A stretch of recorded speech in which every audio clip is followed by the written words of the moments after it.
Buongiorno a tutti, porto volentieri il mio saluto a questo importante convegno su religione e scienza.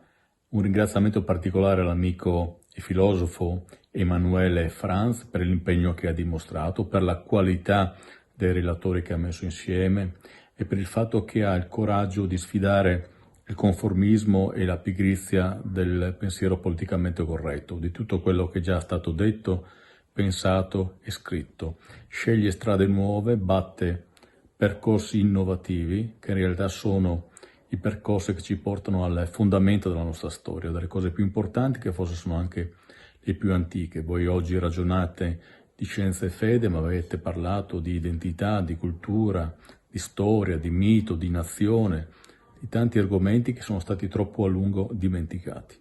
Quindi grazie ancora e buon lavoro per tutto quello che fate e che ancora faremo insieme.